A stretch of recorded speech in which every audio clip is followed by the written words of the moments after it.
kemarin kita rapat dengan ketua stasi yang pertama, Ya, Pak Tadi. ya, Tadi udah disinggung sama Bapak Rus. Bahwa di Jonggol itu ada jejak-jejak Serikat Sabda Halal. ya. Itu gimana awalnya mereka bisa sampai ke sini? Jenjang-jenjang. Maksudnya Pak Dias. Ya, Pastor Dias itu adalah petugas KWI, tapi dia lebih menginap di Bogor dan dia boleh asisten dia. Lalu mereka anggap seakan-akan itu adalah misi SPD yang sulit sekali untuk dibuktikan. Sampai sekarang untuk mendapat saja itu sertifikat tanah di satu mekal di sana itu sulit. Jangan merujuk ke sana. Kalau merujuk ke sana itu tidak guna. Karena itu Ciputra yang mendirikan gereja di Jonggol, bukan siapa-siapa, bukan saya. Karena gereja itu komunio yang mengumpulkan orang di Jonggol itu adalah perusahaan itu. Ya, ingat baik-baik, ya toh. Kalau tidak jadi. Orang tidak mau ke satu Mikael di sana karena itu pertama jumlahnya sedikit, tidak punya dasar hukum itu kepemilikan tanah. SPD bilang milik mereka, seharus buat pernyataan kiri karena belum selesai juga, ya. Tetapi bukan milik SPD, ya. Supaya juga kalau seorang pasukan pernah beli bukan milik dia. Sejauh itu untuk gereja, ya. Jadi supaya nanti kalian bebas daripada ikatan sejarah yang kalian tidak tahu, ya. Ya begitu. Jadi sekali lagi itu dulu tentang nama Pastoris. Terserah. Ya. Dia Apolos sekarang. Ya, Apolos itu banyak bukan hanya satu. Ya, toh. Dan yang menanam itu Harsono. Dari status tanah yang dulu di mana? Ya ini Yang mana? Tidak jelas. nggak jelas. Di Jonggol Ada tidak. yang dibeli.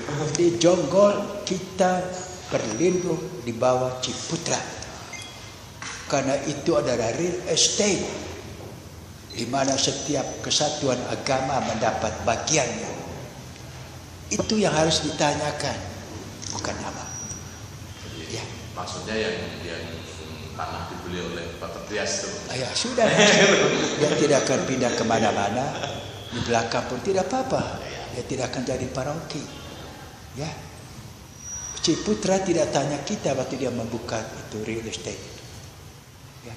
Tapi setelah ada orang di sana, lalu kita bingung. Mereka mau dinamakan apa? Mau kembali ke Mikael di sana tidak mungkin. Ya, itu persoalannya. Ya, jadi karena itu, jadi yang mengumpulkan kita adalah Roh Tuhan melalui proyek ini. Ya, toh. Itu jadi itu nanti bicara dengan asal kalian dengar saya dari saya, ya. Nah, lalu tentang sejarah, kalau mau tahu dari saya, memang semua orang berjasa, ya. Yang tidak omong pun berjasa, ya. Yang hadir di sana saja sudah berjasa, karena mereka yang menjadi referensi perjuangan kami mau mendirikan Katolik, gereja Katolik di sini. Bagaimana itu bisa jadi kalau tidak ada orang Katolik? Ya, gereja itu bukan yang bangunan. Paroki itu yang saya sebut tadi adalah umat dalam persekutuan dengan Roh Kudus, dengan Tritunggal Maha Kudus. Jadi sekali lagi semua orang sudah berjasa, tinggal bentuk paroki lalu merumuskan itu cita-citanya ke depan. Itu pikir saya demikian. Lalu anak-anak yang sekarang bertanya, bagaimana itu jadinya? Apakah mereka lari dari Jonggol? Siapa yang lari? Lari ke Jonggol itu nggak bisa kok, ya.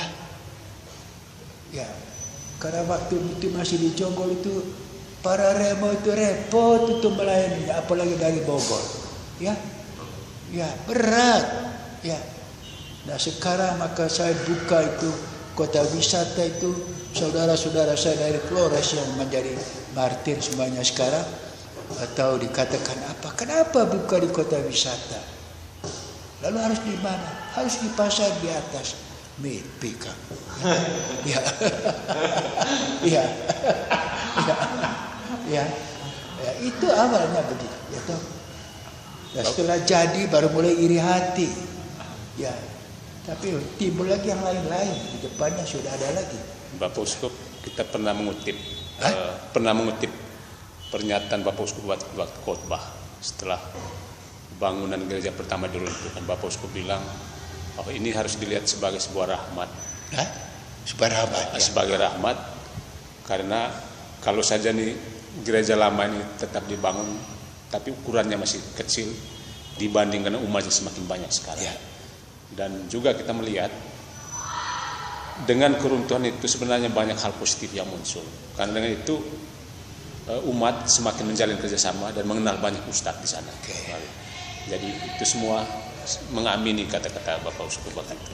Ya, jadi itu kata-kata diambil setelah kita terusir.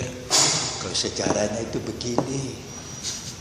Pada waktu mereka mulai membagi tanah, semua orang ingin mengambil tanah pinggir, bukan di tengah. Ya. Kita waktu itu diserai tanah di pinggir, tepuk tangan. Bukan karena tanah itu, tapi oleh karena bisa ada kemungkinan berkembang di masa depan. Maka kita sudah mau lihat, ingat, nanti bisa pastoral di sini, bisa tambah luas gerejanya di sini. Maka tempat kecil itu langsung kita mengatakan ini milik kami. Kita boleh bangun, saya telepon kemana-mana dari mereka yang punya uang itu terkumpul. Lalu mulai, itu hanya sebagai tanda. Ternyata kita tidak memenuhi syarat. Karena tempat yang menjadi hak kita diambil orang lain.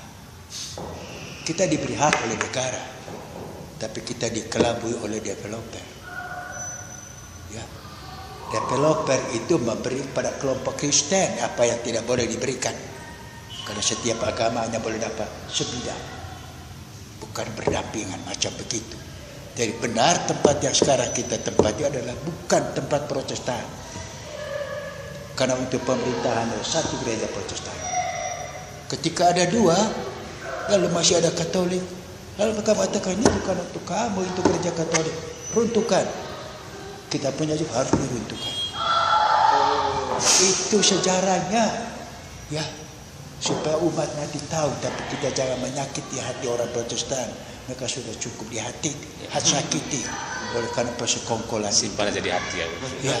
Ya? Simpan aja di hati. Bukan simpan di hati supaya orang tahu bahwa supaya jangan jadi terasa salah. Ya. Ya toh.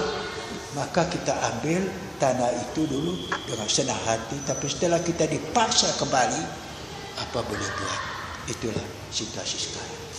Boleh dengan tenda kecil, apa? Tapi lalu kita pikir masih ada perkembangan. Ya waktu Bapak Gembala ini masuk, Apolos. Ya sudah ada gembala-gembala lain juga, romo-romo yang sebelumnya juga berpikir sama, ya toh. Kecewa karena dipindahkan dari tempat lama di sebelah sana itu, ya di sini. Dan saya juga sudah kunjungi, ya toh. Tetapi tidak begitu aman. Ya sekarang pun tidak begitu aman, tapi sudahlah di tengah, ya toh. Jadi sekali lagi, menurut saya, kalau kalian ingin dari saya, pertanyaannya lain. Bagaimana sejarah berdirinya komunitas baru ini? Itu sejarahnya, ya toh. Itu harus ditulis, tidak usah sebut nama, ya toh. Bahwa kita mengikuti pedoman yang diberikan oleh pemerintah. Dengan sedikit paksaan, tapi Allah memberikan kita itu otak untuk mengembangkan yang sedikit itu, dan itulah hasilnya. Ya. Jadi Apolos bekerja, ya. Tapi pertumbuhannya bukan pada Romo, bukan pada Romo Darto juga, atau Romo sebelum Soeharto, tidak, ya toh. Sekarang itu mulai, gitu. Dari itu yang sebenarnya kalau mau ditulis untuk umat beritahu. Kenapa kita di sini? Ya. Tapi harus dirumuskan secara lain. Ya, kita menyesal juga.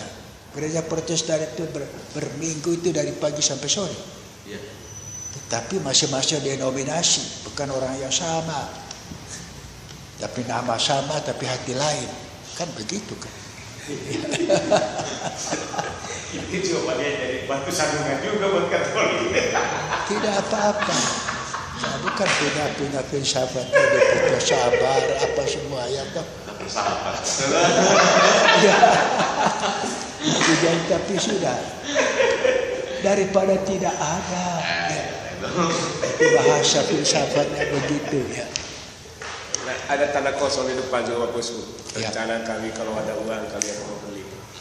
Di depan jalan. Ya. Ya paling untuk pastoral. Kalau pastoral itu bisa ada di belakang, ya toh.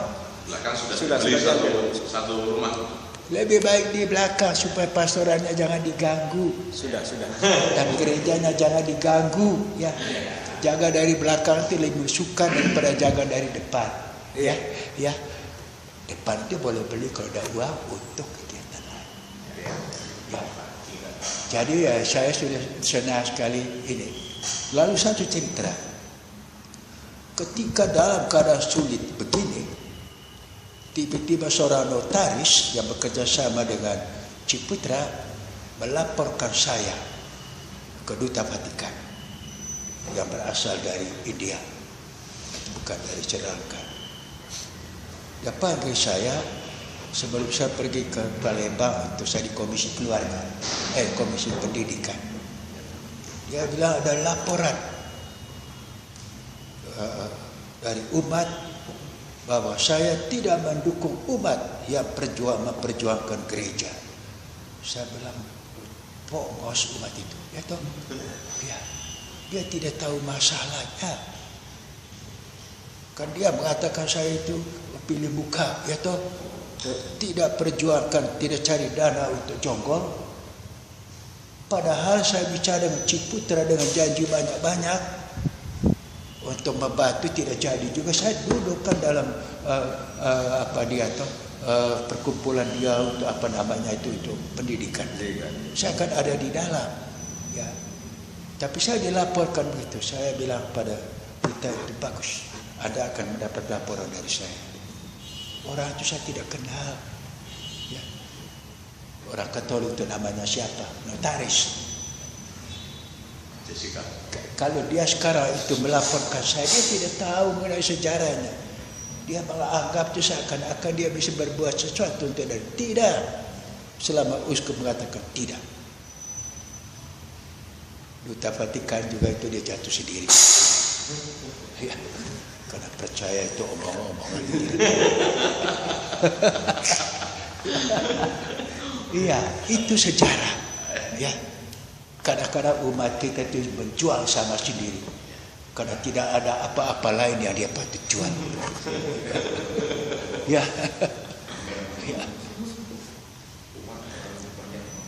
Jadi inilah. Ya waktu mereka di sana, siapa yang anggap Bapak ini bisa mendirikan jonggol? Tidak ada dari keuskupan ini. Saya pun dengan berat hati itu mengatakan silakan jadi martir di sana. Tanya sudah. Masih hidup. Beruntung masih hidup. Iya. Waktu mulai merubah pertama untuk isi itu orang mengatakan. Kita cerita di mobil tadi dia kisahkan ketemu dengan Ustadz Aim pertama kali. Jadi sekali lagi ini sejarah saya kira kalian akan tulis intinya itu gereja ini adalah gereja perjuangan. Ya, lama tuh dari